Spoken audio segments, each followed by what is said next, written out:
Today we're going to talk about strength training with minimal equipment. Exercises in this video may also serve useful to martial artists as an introduction to strength training. There's something to keep in mind is going to be the importance of stretching and flexibility training for martial artists. Though I'm going to show a stretching routine I like to do before engaging in exercise, feel free to follow along and I'll add some notes on the side. So first let's talk about a couple of do's and don'ts when performing stretching exercises. First, let's go over some things we should do while stretching. We should be performing static stretches, meaning we hold a stretch without bouncing it or stretching past our range of motion. Once we have our static stretch, then we want to hold that stretch for about 5 to 10 seconds. Lastly, to maximize flexibility gains, you should stretch to a point where you're uncomfortable but not in pain. Now a few things we shouldn't do while performing our stretches. First, we don't want to bounce our stretches or otherwise move past our range of motion. Stretching past our range of motion can lead to cramps or even tears while performing exercise. And in case you don't know what your range of motion is, the one rule you should go by is whether or not you feel pain. If you do feel pain while performing a stretch, you're most likely stretching past your range of motion. Now let's talk a little bit about flexibility. Flexibility is generally defined as the degree to which one can move their joints through their full range of motion. Flexibility is important throughout all forms of physical activity, especially martial arts, where athletes perform complex movements that engage several joints and body parts. Before continuing, we should also understand the term progressive overload. In simpler terms, progressive overload is the concept of making an exercise harder to improve long-term performance. Flexibility training is unlike strength training in that you can't exactly overload or add difficulty to stretches. Because of this, stretches generally aren't categorized by expertise level, and you should instead expect to perform the same stretches with each warm-up and gradually find yourself becoming more flexible. Now let's talk about strength training, specifically strength training for martial arts.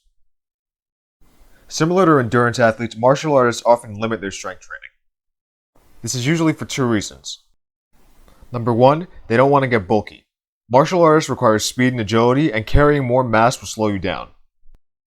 Two, they'd rather focus on martial arts training and skills pertaining to their specific form. However, strength training for all athletes is important as it improves muscle fiber recruitment, anaerobic fitness, and work capacity. In short, strength training makes your entire body stronger and more prepared to engage in high-intensity exercise. To avoid gaining significant mass, many martial artists perform calisthenics and plyometric exercises. A majority of the exercises we'll talk about today will fall into one of these categories and can be performed with little to no equipment. These exercises will be split into beginner, intermediate, and advanced groups. And becoming proficient in more difficult exercises is considered progressive overload for strength training. First, we'll talk about abdominal exercises, which will contribute to having a strong core. Having a strong core allows for trunk stability, which results in a strong and healthy spine and an improvement in posture. In our beginner level, we're going to take a look at flutter kicks, heel touches, and our standard plank. These first few exercises are pretty simple, but one thing to keep in mind for abdominal exercises is to constantly keep your abs engaged. This means that whenever an exercise is performed lying on your back, try to keep your shoulder blades off the ground at all times. When an exercise is performed facing the ground, it's important to keep your posterior chain straight. One marker would be forming a straight line between your heads, shoulders, hips, and feet. Moving on to our intermediate level exercises, we'll be looking at sit-ups, crunches, and leg raises. Since these next exercises are all performed lying on your back, it's important to remember that the starting and ending positions will require your shoulder blades stay off the ground. In the following exercises, you may want to place your hands under your tailbone if you're not very experienced, as seen here. This is done to reduce any tailbone bruising. Leg raises are probably the most complex of these exercises. The most important cue here is to bring your legs up to form a 90-degree angle with your torso. Raises should also be performed slowly and controlled without letting your feet touch the ground. Lastly, our advanced exercises consist of cycling cross crunches, ab wheel, and stretch planks. Keeping proper form is usually the most difficult aspect of this first exercise. Make sure to bring knee towards opposing elbow while keeping your shoulder blades off the ground. The ab wheel requires the most equipment, an ab wheel. Keeping form in mind, we can see again the alignment of our posterior chain with our head, shoulders, and hips. We should come down until our torso is about 1 to 2 inches from the ground and feel stretching on our rectus abdominis or six-pack at full extension. Similar to our ab wheel, stretch planks require us to come as low to the ground as possible to stretch out our abs. This isn't, of course, an advanced exercise, so don't feel discouraged if you can't perform it correctly or even at all. In fact, even this one is too high. Now that we've covered all our abdominal exercises, we should talk about volume and how we structure our workouts. For abdominals, we should pick about 3 to 5 exercises to perform per workout. I would suggest trying to pick at least one exercise from each category, or at least appropriate exercises based on your skill level. It's also good to switch up the exercises with each workout so you get used to performing all of them. You'll want to perform your chosen exercises consecutively with only a few seconds break in between. This means you should perform between 10 and 20 reps per exercise so you don't burn yourself out. Keep in mind there may be some exercises where you can perform more reps than others. You can also time yourself, set up a 1-minute timer for example, and perform as many reps as you can at a given time. You should use a timer for any planks you perform. Once you finish your 3 to 5 exercises, take a few minutes to break and repeat the round of exercises again. You'll want to perform about a total of 3 to 5 rounds. Volume for strength is differently structured since we'll be recruiting more muscle fibers and incorporating complex movements. We should select 4 to 6 total exercises. The best way to decide on your exercises is to pick at least 2 from each our upper body push and leg exercises with an additional upper body pull if you feel necessary. For all our strength training exercises, we should keep some set by rep numbers in mind. Our most popular are going to be 3x12 for low intensity, 4x8 for moderate intensities, and 5x5 for high intensities.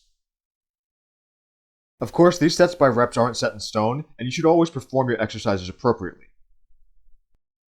You'll want to work between 20 and 40 total reps per exercise. We can measure intensity with RPE, or rate of perceived exertion.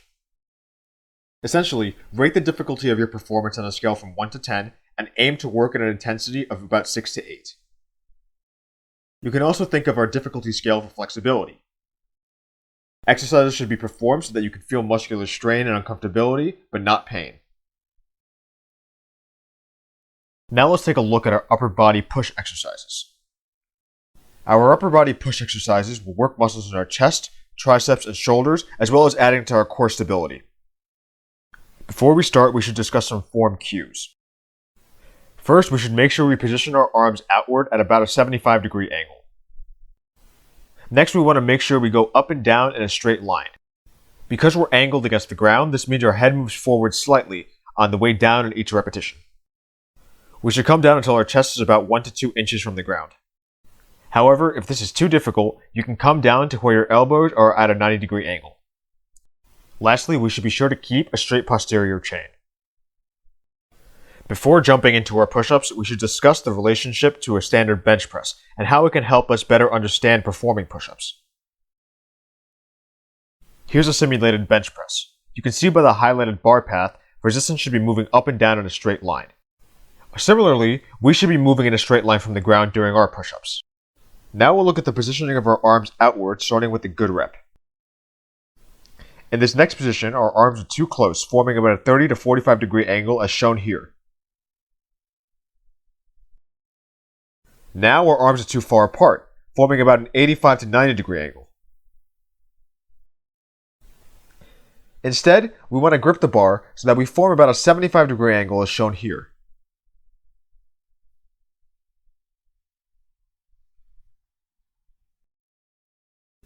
This same 75-degree angle principle should be applied when performing push-ups as seen here. Starting with our beginner level push-ups, we'll be taking a look at knee push-ups and incline push-ups. Knee push-ups are intended for those inexperienced with push-ups and upper body strength training. Once you can maintain posterior chain alignment between head, shoulders, and hips, we can progress to incline push-ups. Incline push-ups are performed using a bench, chair, or anything to lean up against. The higher up you lean, the easier the push-up becomes. Our intermediate exercises consist solely of standard push-ups. Again, we want to remember our push-up cues. Arms out at a 75-degree angle, travel up and down in a straight line, come down so our chest is about 1 or 2 inches from the ground, and keep a straight posterior chain. Our advanced exercises include decline push-ups and weighted push-ups. Similar to incline, we can use a bench, chair, or anything to put our feet up against for decline push-ups. The higher our feet are positioned, the tougher the push-ups become. We can progressively overload our push-ups by using a book bag and anything to weigh ourselves down. In this example, I'm using bricks, but you can use textbooks, shoes, bottles, anything as long as the weight is appropriate and you can correctly perform each push-up.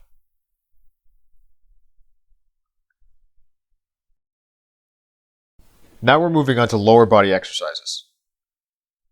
Lower body exercises will be focusing on squats, which encompass almost all lower body muscles. Once again, we should discuss form cues pertaining to squats.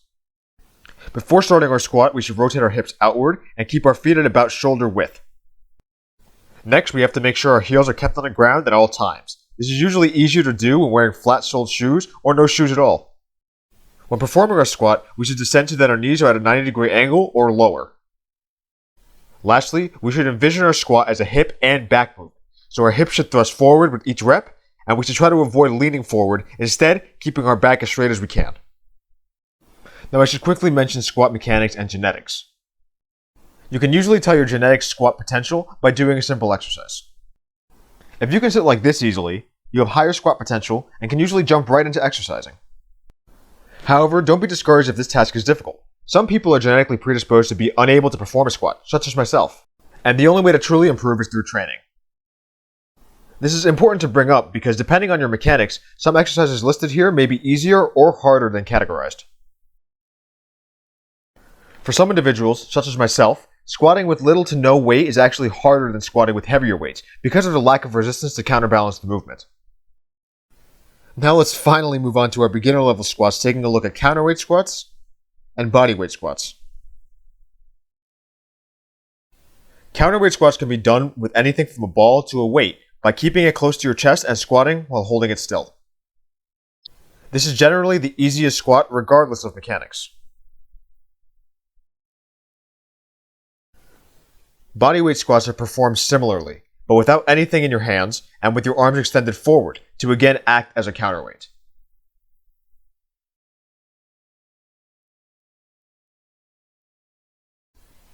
Our intermediate level squats listed here will require the use of a dowel or any sort of stick to represent a barbell. For front squats, we should position the dowel on our upper chest, resting on our collarbones to act as a counterweight.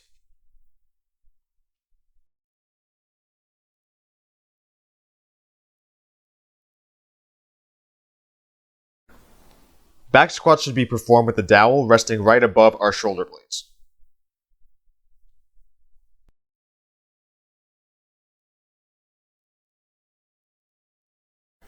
Our advanced level squats consist solely of weighted front squats. We again grab our book bag and proceed to squat holding it in front of us. You can also hug the book bag if it's too heavy to grab by the straps.